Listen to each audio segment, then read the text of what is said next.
Some stories don't start with big speeches or loud arguments.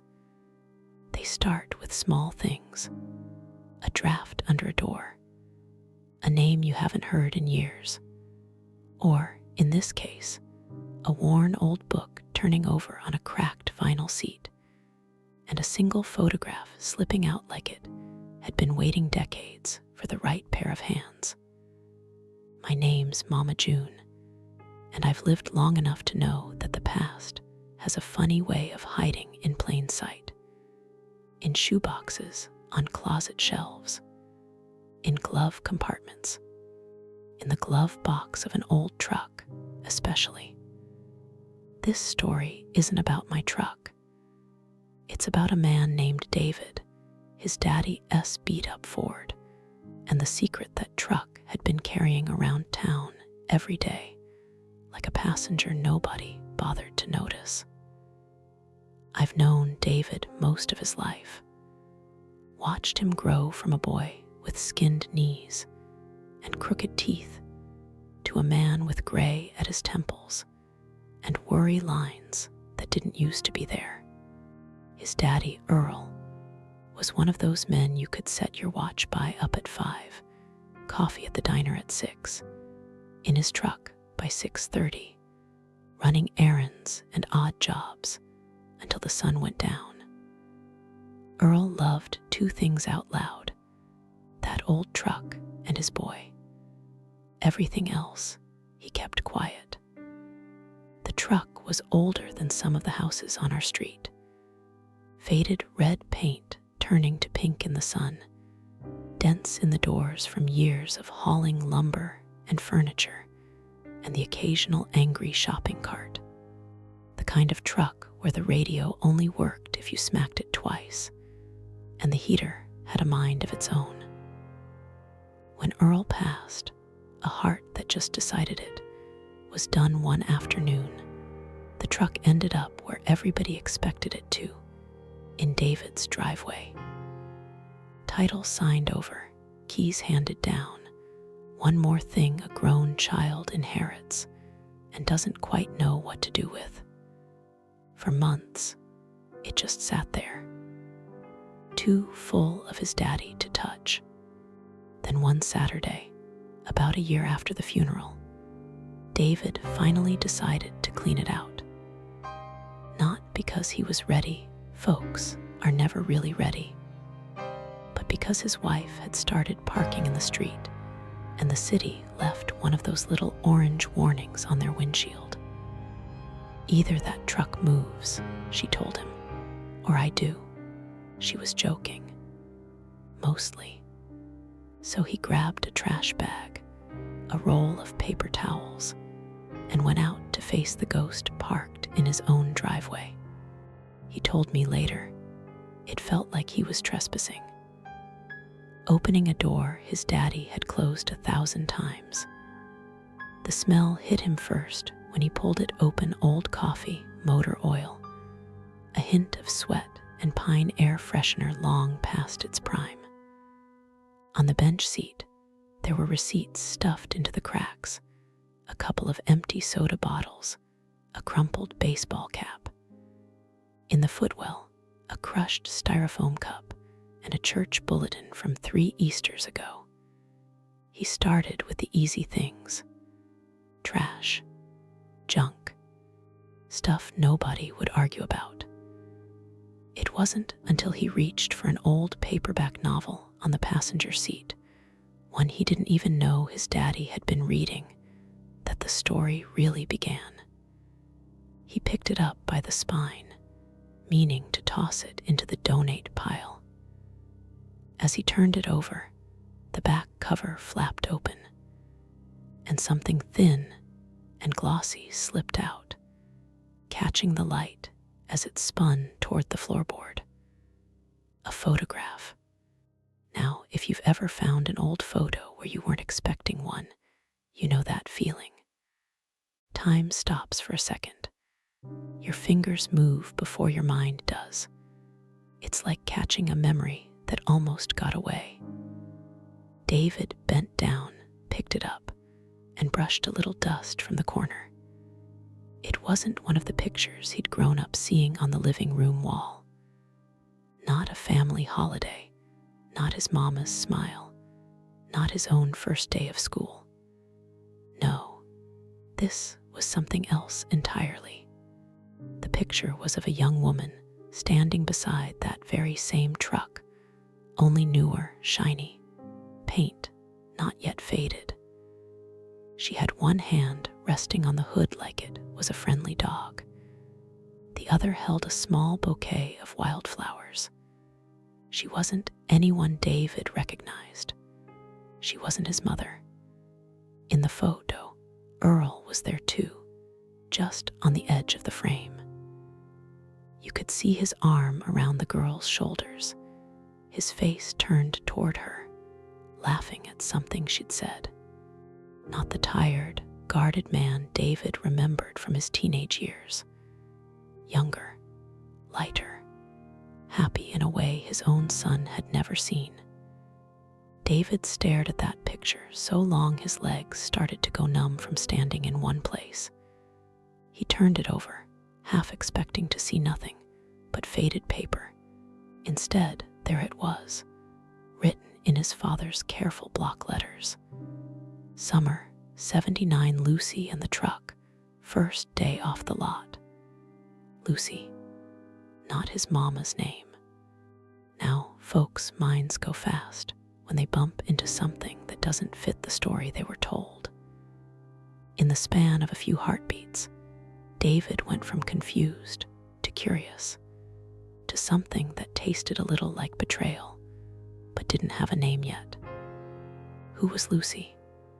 Why was she standing with his daddy and his daddy's brand new truck, looking at him like that? And why had this picture been tucked away all these years, hidden in a book on the passenger seat, instead of framed on a wall like the rest of his life? He slipped the photograph into his shirt pocket like something that might blow away if he let go. Suddenly, the truck felt different. Less like an old piece of metal, and more like a locked box that had just let slip the edge of its lid. The city might have wanted him to move that truck. His wife might have wanted the driveway back. But standing there with that photo over his heart, David realized he was the one who needed to move. Not the truck, him. He needed to move backward, into a past he'd never been invited to see, and forward, into a truth his father had taken to the grave. He didn't know yet that this one photo would drag him through old barbershops and dusty county offices, through arguments with his mother and long talks with people who said, "I've been waiting for you to come ask." All he knew, standing in that driveway with the sun hitting the hood just right, was that his father's old truck had been carrying more than tools and groceries all those years. It had been carrying a secret, and that secret had finally slipped into the light. That's where I'll leave you for this first chapter. Next, we'll walk with David as he starts knocking on doors, some literal, some in his own memory, trying to find out who Lucy was, and why his daddy never told him her story. Now, if you've ever lost a parent, you know there are some questions you can't ask anymore, no matter how bad you want to. David stood there with that picture in his pocket, feeling every one of those questions stacking up behind his ribs. He finished cleaning just enough of the truck to keep the city off his back, moved a few bottles, swept out the worst of the dirt, but his mind was nowhere near that driveway. It was stuck on one word written in his father's careful hand. Lucy. Not a neighbor he remembered, not some cousin from the reunion photos, a stranger. By the time he went back inside, his wife could tell something was off. "You look like you saw a ghost," she said, wiping her hands on a dish towel. He didn't show her the photo. Not yet. Some things need to sit with you a minute before you let anyone else touch them. That night, after everyone was asleep, he sat at the kitchen table with just the overhead light on. He laid the photograph down on the worn wood and stared at it like it might blink. He traced the edge of the truck with his thumb. It really was the same one, only younger, shinier, like it still had dreams. And there was his father, arm around Lucy, smiling in a way that made David's chest ache. "I didn't know this version of you," he murmured. "Who were you back then?" He flipped the photo over again. Summer, 79, Lucy and the truck, first day off the lot. Summer, 79. He did the math in his head. He would have been, 3, 4. His parents were already together then. He was sure of it. So why did this moment, this woman, this smile, live in the truck instead of in their family albums? He thought about calling his mother right then and there. They'd already had their share of hard talks since Earl died, about bills, about downsizing, about grief. But this felt like a different kind of conversation. You don't just ask your mama, "Hey, who's the other woman in Dad's secret picture?" without thinking it through. So he waited, let the night go by, tucked the photo back into his wallet behind his driver's license, close to where his father's picture used to sit when he was a boy. The next morning, he drove over to see her. Didn't warn her. Didn't give himself a chance to chicken out. Her house still smelled like coffee and furniture polish, same as always. She was at the table with her crossword when he walked in. "Well, look who remembered he has a mother," she said, smiling. "Twice in 1 week. You in trouble?" "Not yet," he said, kissing her cheek. "But I got questions." He sat down across from her, heart thudding. For a moment, he almost asked about something else, whether neighbors, anything to buy time. Then he reminded himself, if he didn't ask now, he might never. "Mom," he began, "when Dad bought that truck, do you remember that day?" She chuckled. "Do I remember it? Lord, yes. He talked about that truck for 6 months before we could afford it. Showed me every ad in the paper. Drove the salesman crazy going back and forth. When he finally drove it home, he woke you up from your nap just so you could sit in it." "I don't remember that part," he admitted. "You were little," she said. "You fell back asleep on the seat before we even pulled out of the driveway." He smiled, then took a slow breath. "Do you remember anyone named?" Lucy, the way her pen stopped over the crossword, told him everything before her mouth did. She didn't look up right away. Didn't ask, "Lucy who?" or "From where?" the way you do when you truly don't know a name. No, she froze. Then very carefully set the pen down. "Where'd you hear that name?" she asked quietly. He slid the photo from his wallet and placed it on the table between them. Her eyes flicked to it, and all the color drained from her face. "Oh," she whispered, "you found it." That told him 2 things at once. She knew who Lucy was, and she knew that picture existed. "Mom," he said gently, "who is she?" For a long moment, his mother didn't speak. Her fingers trembled as she reached out and turned the photo slightly, like she needed to see it from a different angle for it to hurt less. "That was a long time ago," she finally said. "Before you. Before me and your daddy were settled. You were together, though," he said. "Summer 79. I did the math." She closed her eyes briefly. "Together is a generous word for what we were back then," she said. "We were off and on. mostly off when that picture was taken. David felt something twist in his chest. Was he cheating? She opened her eyes and looked at him hard. You sure you want to know? She asked.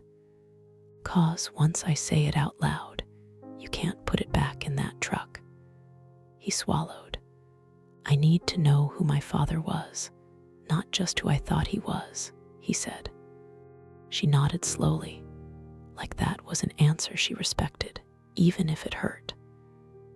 Lucy was someone he loved, she said.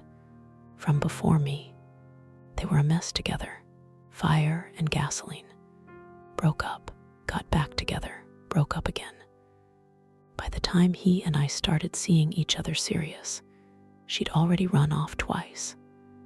That summer, she came back. He bought that truck the same week.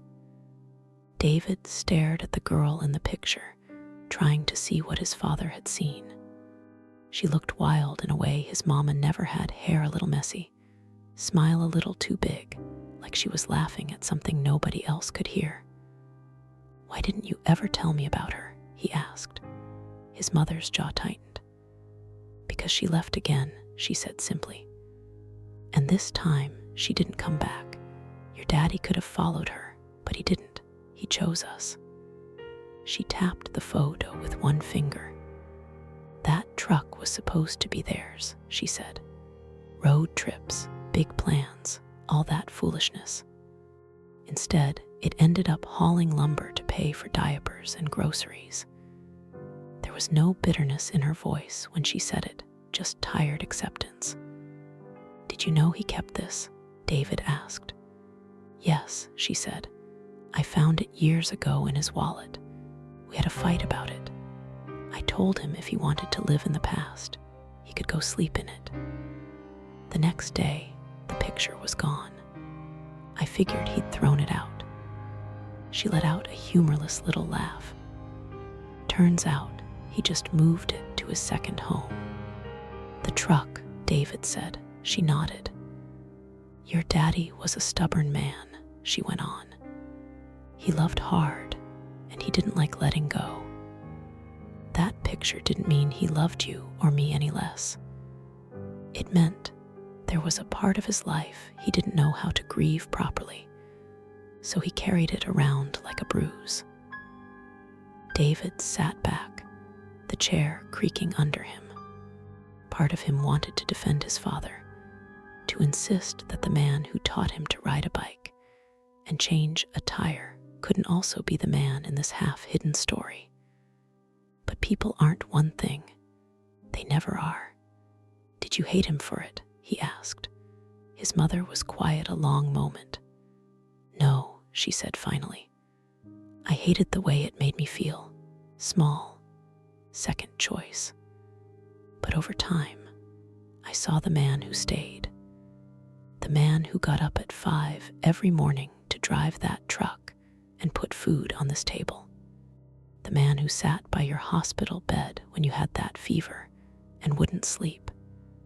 That's the man I chose to live with, not this snapshot from before we knew better. David picked up the photo again, feeling its weight differently now. So why do I feel, I don't know, betrayed? He asked. Because you thought you knew the whole story, she said gently. And now you don't. Finding out your parents had lives, loves, and mistakes before you is like realizing your favorite book has missing chapters. It shakes you. She reached across the table and patted his hand. But it doesn't erase the chapters you lived with him, she added. David nodded slowly, but the restless part of his mind wasn't done. If she was such a big part of his life, he said, what happened to her? Where did she go? His mother's eyes moved to the window, to the street where that old truck used to pull up every evening. I don't know, she said quietly. He never told me, and I stopped asking. Sometimes, leaving ghosts where they are is the only way to sleep at night. But David wasn't ready to leave this one alone. Not yet. There was was something in Lucy's smile, in the way his father looked at her, that told him this wasn't just some wild old fling. This was a piece of the puzzle that might explain why his father got quieter as he got older.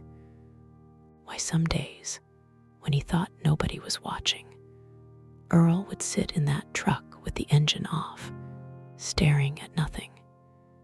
He put the photo back in his wallet. "Thanks for telling me," he said. "I know that wasn't easy." His mother shrugged, but her eyes were shiny. "You're old enough for the truth," she said. "Just be careful how far you go digging, David. Some answers don't settle you. They just rearrange the pain." He hugged her and left, but her warning followed him out the door. Most people would have taken that as a sign to let it lie, to tuck the photo back where they found it and call it one of those things we'll never fully understand. But David had inherited more than his father's truck. He'd inherited his stubbornness, too.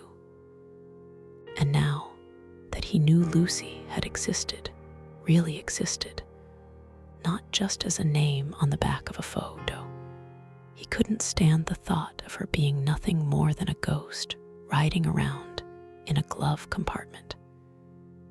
That old truck had carried her memory for decades. He was about to find out who else had. In a big city, secrets can disappear into the crowd. But in a small town, they just sit still and wait for someone curious enough to come knocking.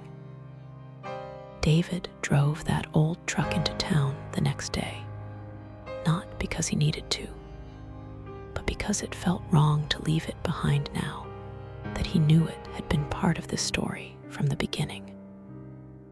The engine complained a little, then settled into the same familiar rumble that had carried Earl to 1,000 job sites and back. As he rolled past the diner, the hardware store, the barber shop, he realized something that made him grip the wheel tighter. If Lucy had been real, and clearly she had, then someone besides his parents had seen her. Someone had watched her climb in and out of this very truck. The question was, who still remembered? He started where most people in town start when they're looking for history that isn't written down: the barber shop. Old men and old barbers are the unofficial librarians of every place like this. They may not remember what they had for breakfast, but they remember who dated who in '79. The bell over the door jingled as he walked in. The place smelled like talc, aftershave, and the faint, permanent scent of hair. "Morning," the barber said, looking up from the man in his chair. "Hey, David, you need a cut." "Not today, Mr. Clay," David replied. "I'm actually looking for information." The man in the chair, Mr. Johnson, who'd been old since David was 10, snorted. "This ain't the library," he said. "You can't just come in here and ask for information without buying a trim." David smiled out of habit, but his hands were restless. He pulled the photo from his wallet and held it up. "You ever seen her?" he asked. Mr. Clay leaned in, squinting. "So that's what this is," he murmured. "Thought you were about to pitch me a new phone plan or something." He wiped his hands on a towel and took the picture carefully by the corners. His eyes widened a little. "Well, I'll be," he said. "Haven't seen that face in a long time." Mr. Johnson craned his neck. "Let me see," he said, reaching for the photo. "What are y'all looking at?" Mr. Clay passed it over. "That's Lucy, all right," Mr. Johnson said slowly. "Lord, she gave this town something to talk about." David felt his pulse quicken. "So you did know her," he said. "Both of you." "Everybody knew her," Mr. Johnson replied. "Or thought they did." She worked over at the diner for a while. Came in with your daddy almost every morning that summer. Sat right over there in that back booth. He tilted his head toward the window where you could see the diner across the street. She's the one Earl bought that truck for, Mr. Clay added. At least, that's what he said back then. Gonna drive her all the way to California, he told me while I was giving him a cut. See the ocean start over. David blinked. California.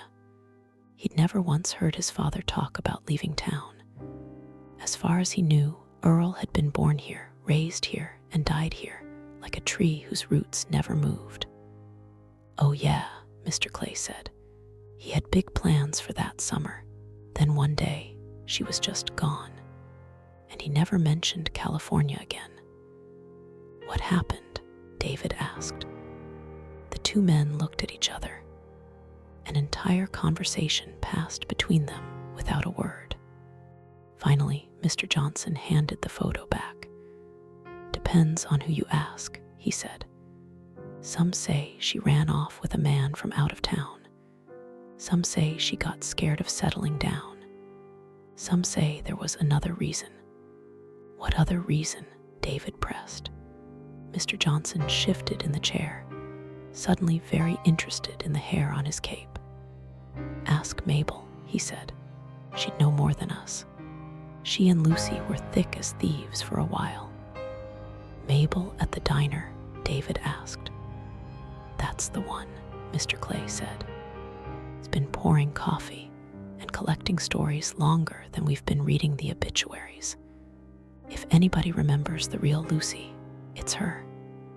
David tucked the photo back into his wallet. Thanks, he said, for not pretending you didn't know her. Mr. Clay shrugged. You deserve to know your daddy had dreams once, he said, even the ones that didn't go nowhere. Mr. Johnson cleared his throat. And listen, he added, whatever you find out, it don't erase who he was to you. Men are complicated. They can break your heart and fix your roof in the same week. David walked out of that barber shop with more questions than answers, but at least now the name had weight. Lucy wasn't just ink on the back of a photo. She was a girl who sat in the back booth at the diner, drank coffee, talked about California, and made his father smile in a way that strangers remembered 40 years later. The bell over the diner door jingled the same way it had when he was a boy, tagging along for pancakes. The layout hadn't changed much, counter on the left, booths on the right, coffee pots always half full. Behind the counter stood Mabel, hair whiter now, but the same sharp eyes that had once caught him trying to sneak extra sugar packets. Well, if it is Earl's boy, she said. I was wondering when you'd come in here looking like you got something on your mind. David blinked. You were, she nodded toward his chest. You've got that same tight look your daddy had when he was trying not to show he was bothered by something. Sit. I'll bring you coffee. Then you can decide how many questions you want to ask. He slid into the back booth, their booth, he realized now, the one Mr. Johnson had pointed toward. The vinyl creaked under his weight. Mabel poured him a cup and set it down. You look like a man who found something he wasn't supposed to find, she said. He didn't bother playing dumb. He pulled out the photograph and placed it on the table. Did you know her? He asked. Mabel's eyes softened in a way he hadn't seen often. Oh, honey, she said. I didn't just know her. I loved that girl like a little sister. She slid into the opposite side of the booth without asking, coffee pot in hand, and stared at the picture like it was a window instead of a piece of paper. Lord, she was trouble, Mabel said fondly. The good kind and the bad kind. Who was she? David asked quietly. To my father, to this town. Mabel took a deep breath. Lucy came here with nothing but a suitcase and a chip on her shoulder, she began. Walked in here one hot afternoon asking if we were hiring. I told her we could use another pair of hands. I didn't know I was also hiring a storm. She smiled to herself. She and Earl met right over there at that counter, she said, nodding. He fixed the jukebox one day when it ate her quarter. She said he could keep the quarter if he bought her a coffee. Next thing we knew, they were planning a life that didn't include this town. David listened, trying to fit this young, impulsive version of his father into the man who told him never to finance a car. What happened? He asked. Mabel sighed. What always happens when two people want different things at the same time, she said. He wanted a house, a family, roots. She wanted a highway, and no one asking where she'd been. That truck, she tapped the photo. That truck was supposed to be their compromise. He thought if he gave her wheels and a way out, she'd take him with her. She thought, well, I don't think she thought it through at all. So she left, David said. Not right away, Mabel replied. They had a good run that summer. Drove out to the lake, stayed out too late, talked big. Your daddy told her he'd follow her anywhere. Problem was, anywhere was a lot clearer in her head than his. And then, he prompted. Mabel looked down at her hands. And then she missed a period, she said. The words landed like a stone in David's stomach. He hadn't expected that. He'd expected drama, arguments, maybe another man. Not this. Are you saying? I'm saying, Mabel cut in gently, that your daddy wasn't just buying a truck for road trips. He was trying to build something. He proposed. She panicked. One night she came to my place, sat on my couch and said, if I stay, I'll turn into my mother. If I go, I'll break his heart.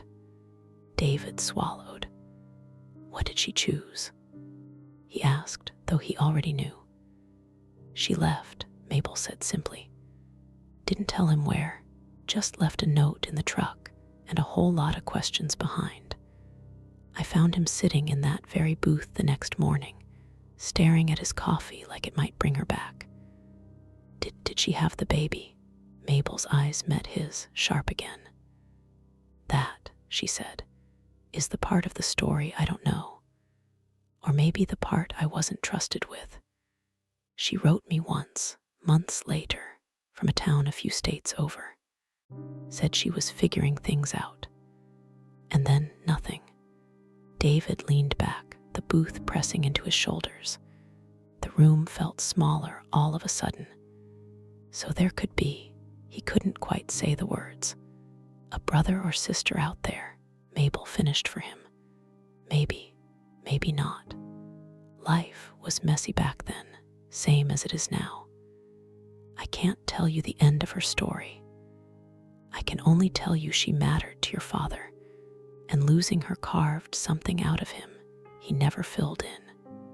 David looked down at the girl in the photo again, at his father's arm around her, at the truck, shiny and new, caught between two lives that never quite came together. He never told me, David said quietly. Mabel nodded. Parents think keeping some chapters to themselves protects their kids, she said. Sometimes it does. Sometimes it just means you're left holding a puzzle with missing pieces after they're gone. He rubbed his thumb along the edge of the photo. If you were me, he asked, would you keep digging? Try to track her down. Try to find out if there's someone else out there with his eyes. Mabel studied him for a long moment, then poured him a little more coffee. If your heart's already asking, you're not gonna stop just because an old woman tells you to, she said. But listen to me, David. Whatever you find, Don't let it erase the man who raised you. Let it explain him, not replace him. He nodded slowly. Do you remember her last name? He asked. Mabel smiled sadly. Of course I do, she said. You don't forget a storm like that. She wrote it on a napkin and slid it across the table. There it was, Lucy's full name in ink, finally real. With that napkin and that photo in his wallet, David left the diner knowing this much. His father's old truck had carried more than tools and groceries. It had carried love, fear, and maybe another life that never got lived. And now, whether his mama liked it or not, he was headed to the one place where all ghosts eventually get an address. The county records office. There's a special kind of quiet in a county records office. Not the peaceful kind. The kind that hums with fluorescent lights and old secrets filed in metal cabinets. David stepped up to the counter, feeling more nervous than he had the first time he applied for a job. Behind the glass sat a woman with reading glasses hanging on a chain and a nameplate that just said Carol. Can I help you? She asked, in the tone of someone who'd already helped too many people that day. I hope so, he said. I'm looking for someone who lived here a long time ago. Late 70s, maybe early 80s. She sighed in the way only public servants can. Name. He slid the napkin Mabel had given him under the slot, along with the photo. She would have gone by this, he said, first and last. Carol picked up the napkin, then the photo. Her eyebrows inched up just a little. Well, that takes me back, she muttered. You knew her? David asked. Knew of her, Carol said. Town this size, everybody knew of her. Let me see what I can find. She disappeared into the back, the sound of drawers opening and closing echoing faintly. David sat on the hard plastic chair, hands clasped together, watching dust dance in the light. He thought of what his mother had said. Some answers just rearrange the pain. He wondered which kind he was about to get. After what felt like a small lifetime, Carol returned with a thin folder. Not much, she said, sliding it toward him. But it's something. Inside were copies of old forms, nothing dramatic at first glance. A rental agreement for a small apartment over on Maple. A change of address card. A job application filed with the county for a clerk position she never took. And then, near the back, a single sheet that made his breath catch. A birth record. The document was yellowed at the edges, but the type was clear.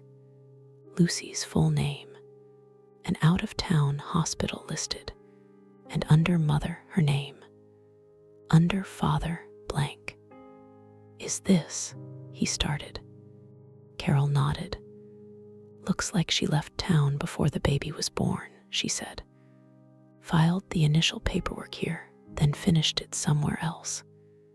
That's all we got. No returning address after that. Just gone. Date, he managed. She pointed. He did the math automatically. The year lined up almost exactly with when his parents had finally gotten serious, as his mother put it. There was a child, born just a few months before his parents married. So there is someone, he said quietly. Somewhere, Carol replied. Record shows the baby was born alive. After that, it's another county's business. Could be they changed their name. Could be they didn't. Could be they're nowhere near here anymore. He stared at the page, that blank space where father should have been. Do you think my dad knew? He asked. Carol shrugged. Back then, men knew what women told them and what they saw for themselves. she said. If she left before the baby came, it's anyone's guess. But between you and me, she tapped the photo gently. A man looks at a woman like that, and then she vanishes with his child. He knows something, even if nobody writes his name down. David folded the copy carefully, hands shaking. Can I take this? Records are public, Carol said. You paid your fee, it's yours. As he turned to go, she added, Son. He looked back. Be kind to yourself, she said. Finding out your family's got extra branches doesn't mean the trunk you grew from was a lie. Just means the tree was more complicated than you were told. Outside, the air felt too bright. He sat in the truck, the paper on his lap, the steering wheel under his hands, and tried to breathe around the new shape his life had just taken. Somewhere out there might be another person with his father's jawline. Someone who'd grown up with questions he was only now learning existed. He could ignore it, call it old business, and move on. But he knew himself. He knew the way unresolved things gnawed at him. That night, he went back to see his mother. He laid the photocopy on the table in front of her without a word. She read it once, then again. Her face didn't change much, but her shoulders did slumped, then straightened, like she was bracing against a wave. I always suspected, she said finally. Not like this, with paper, but in my bones. There were days he'd look out the window too long. Times he'd get quiet if a certain song came on the radio. You live with someone long enough, you learn when their mind is somewhere else. You never asked, David said. I asked once, she replied. He shut down so hard it felt like the temperature dropped in the room. I decided I'd rather live with the man in front of me than chase the ghost behind him. David sank into the chair opposite her. There might be someone out there, he said. Half me, half Lucy. What am I supposed to do with that? His mother looked at him, really looked, like she was seeing the boy and the man at the same time. You do whatever lets you sleep at night, she said. If that means looking, you look.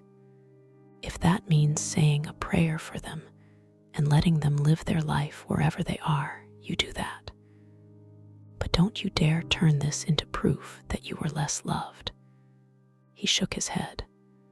I don't feel less loved, he said slowly.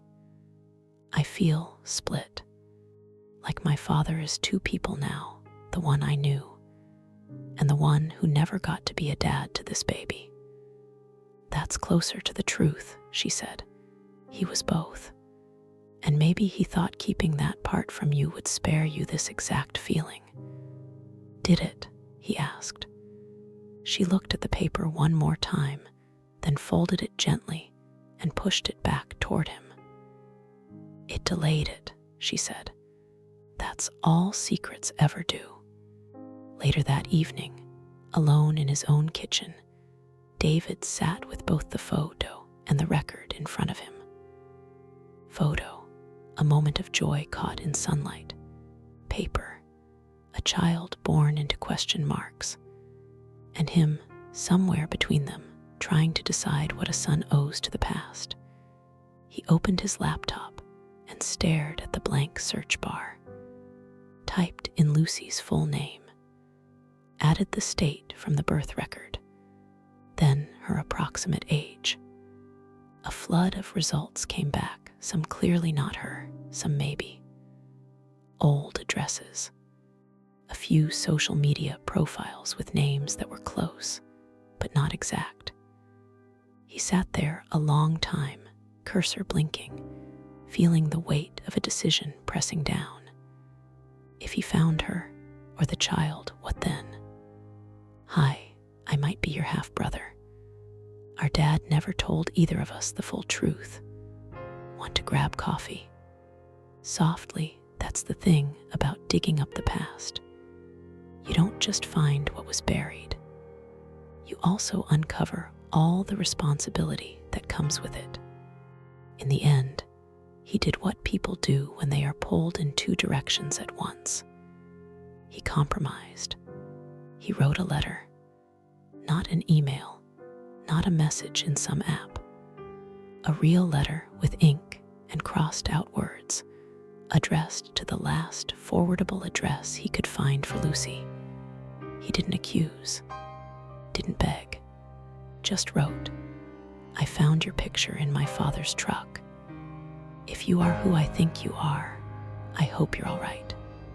If there is someone out there who shares his eyes, they deserve to know he loved hard, worked hard, and carried more than anyone realized. If you ever want to talk, here's how to reach me." He folded it, slipped in a copy of the photo, and sealed the envelope. As he dropped it into the mailbox, he felt both foolish and brave, a combination that usually means you're doing something that matters, even if you don't know how yet. Would the letter reach her?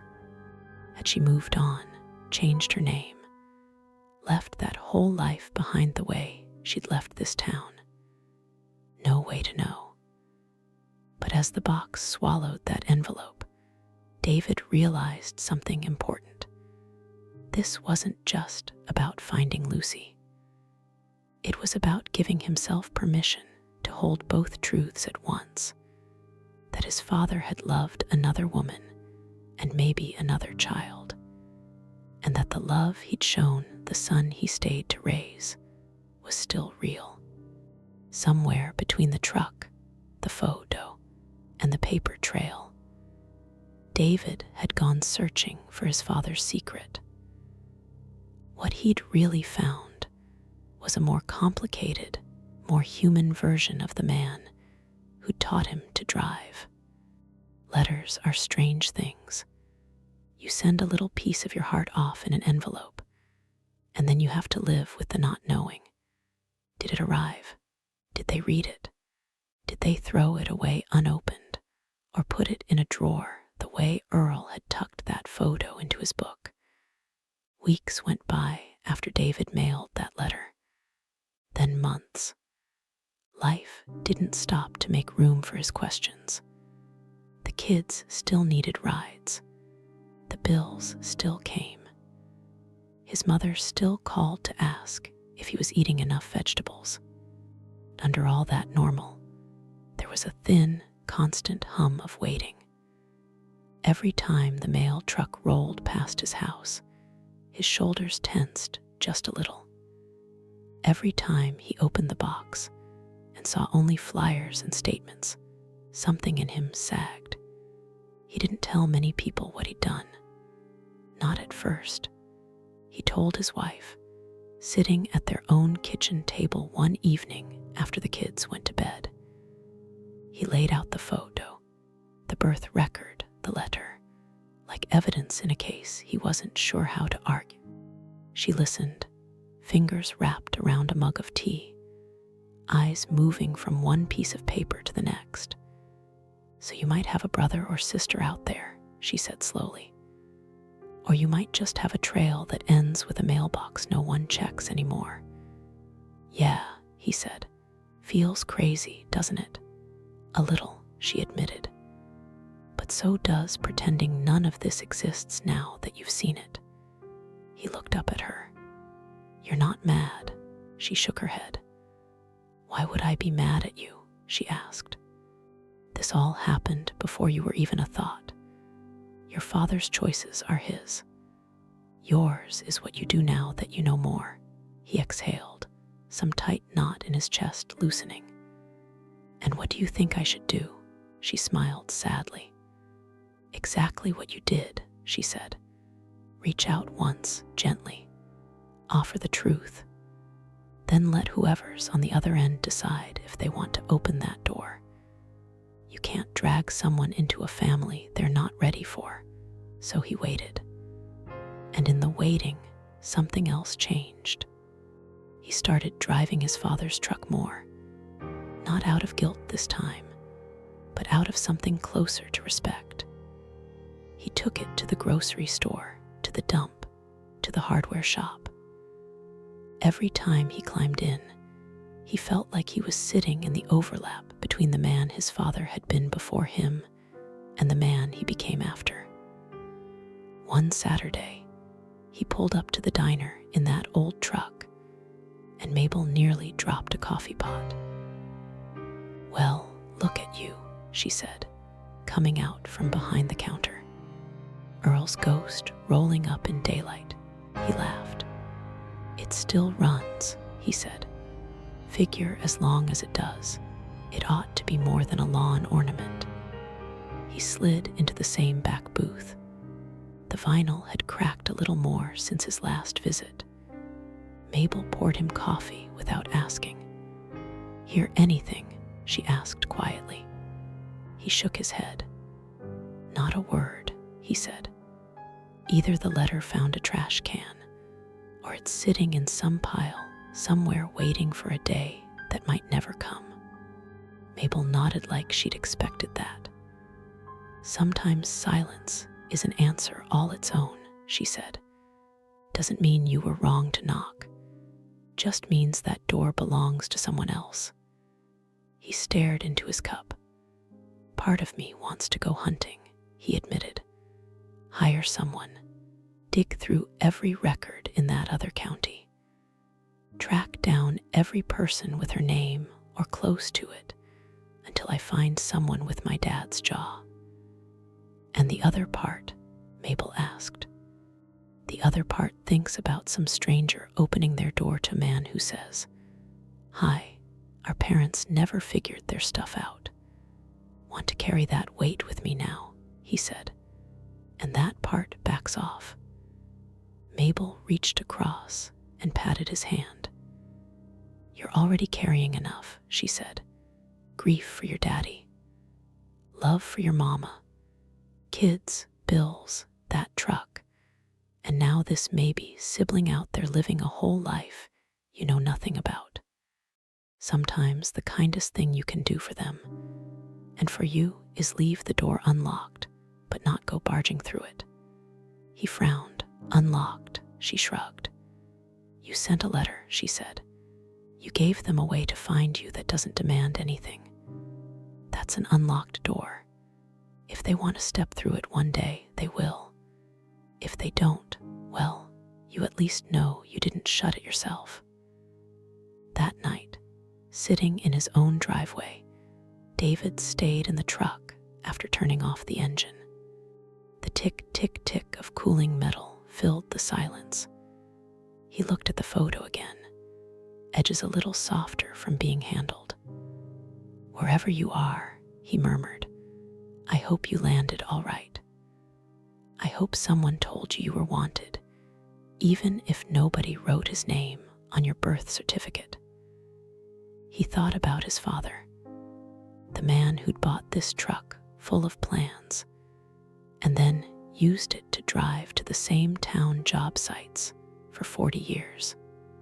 The man who'd carried a secret relationship, and maybe a secret child, in the same chest where he'd carried bedtime stories and driving lessons. For a long time, David had tried to keep those two versions separate. Young Earl, laughing with Lucy by the shiny new truck, and older Earl, tired and quiet, coming home with mud on his boots. Now, sitting there, he let them merge. His father wasn't two men. He was one man whose life had turned left instead of right, who'd lost something he never fully talked about, and poured what was left of himself into the family that stayed. Did that excuse the secrecy? No, but it explained the way his eyes sometimes went far away when a certain song came on the radio. From where I sit, old rocking chair, cup of tea, watching that whole story the way you watch a storm roll in, I'll tell you this. The older you get, the more you realize almost everybody is carrying a truckload of what-ifs along with their groceries. First loves that didn't last. Babies that came at the wrong time. Letters never sent. Letters sent that never got answered. We like to pretend life is clean, one chapter closing before another begins. Truth is, most of us are overlapping stories trying not to trip over each other. Last I heard, David never did get a response to that letter. At least, not the kind the post office delivers. No knock on the door. No sudden phone call from someone saying, "I think we have the same nose." What he did get was softer. He got to love his mama more honestly, knowing what she'd chosen to live with and what she'd chosen to let go. He got to forgive his father for being human instead of some tidy hero in his head. He got to look at that old truck and see not just rust and dents, but a whole life of roads taken and roads left behind. Sometimes, that's the only answer we get in this life. We see the pattern, even if we never find every missing piece. And you know what? For a lot of hearts, that can be enough to finally breathe. If you were hoping for a big reunion scene, I understand. We all like a neat ending. But real life, especially for folks our age, is more often about making peace with the questions that never get fully resolved. The secret that truck carried didn't end in a dramatic doorstep hug. It ended in a middle-aged man sitting behind the wheel, choosing not to pass his father's silence down to his own kids. He told them the story when they were old enough, showed them the photo, said, "Your grandpa was a good man who also made complicated choices. If anyone ever comes to our door with questions, we tell them the truth as kindly as we can." That, to me, is the real miracle here. Not whether Lucy ever opened that letter, but that the cycle of hiding things for your own good broke in that driveway, in that truck. Now, let me turn this over to you. Sitting wherever you are, maybe, with your own old shoeboxes and memories. If you found a photo in your father's things that hinted at another life, another love, maybe even another child, would you have gone searching for its story like David did? Or would you have left it tucked between the pages of an old book, letting the past stay where it was? Tell me honestly, what would you have done in his place? So, that's the tale of David, his daddy's old truck, and the photo that carried a secret longer than most marriages last. He didn't get every answer he wanted, but he did get something a lot of folks never find, a truer picture of the man who raised him, and the courage to stop hiding hard things from the next generation. Now it's your turn. Have you ever stumbled on a photo, a letter, or a story that changed the way you saw your own family? Would you have mailed that letter like David did, or would you have left the past right where you found it? Do you think some doors should stay closed, or is the truth always worth knowing, no matter how late it arrives? If this story touched a memory in your own life, share it down in the comments. Your experience might help someone else feel a little less alone. And if you'd like to hear more stories like this from Mama June's Tales, make sure you stick around, because there's always another family secret, another hard choice, and another life lesson waiting in the next story.